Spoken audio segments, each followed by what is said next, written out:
I will now give the floor to the representative of the Asian Forum for Human Rights and Development. You have the floor. Mr. President, Forum Asia welcomes the Secretary General's report in cooperation with the UN, its representatives and mechanisms in the field of human rights. We share his concerns on allegations of intimidation against human rights defenders who seek to cooperate with the UN and appreciate his efforts to draw attention to specific cases of reprisals and follow up on cases from his previous reports.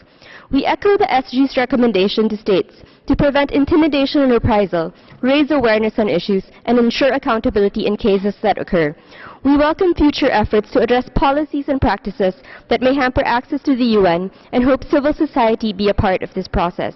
We are deeply concerned by the increasing use of social media by state and non-state actors as a tool for intimidation or reprisal against human rights defenders who have cooperated with the UN.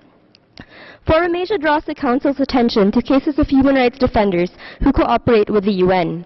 In June 2015, the Human Rights Commission of the Maldives was barred by the Supreme Court from communicating with foreign organizations without government oversight.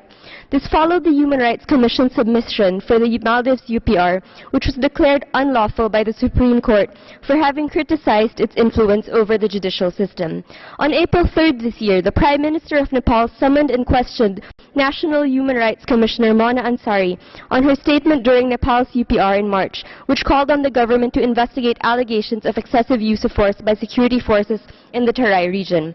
On 14 September, Indian authorities prevented Kashmiri activist Khurram Pervez from leaving the Delhi airport and participating in this very session of the Council. The following day, he was arbitrarily arrested at his home. He remains in detention without explanation. We call on states to ensure that human rights defenders cooperating with the UN and international mechanisms are protected against all forms of intimidation and reprisals by state and non-state actors. We call on the Council to address cases of intimidation and reprisals that come to its attention. Thank you, Mr. President.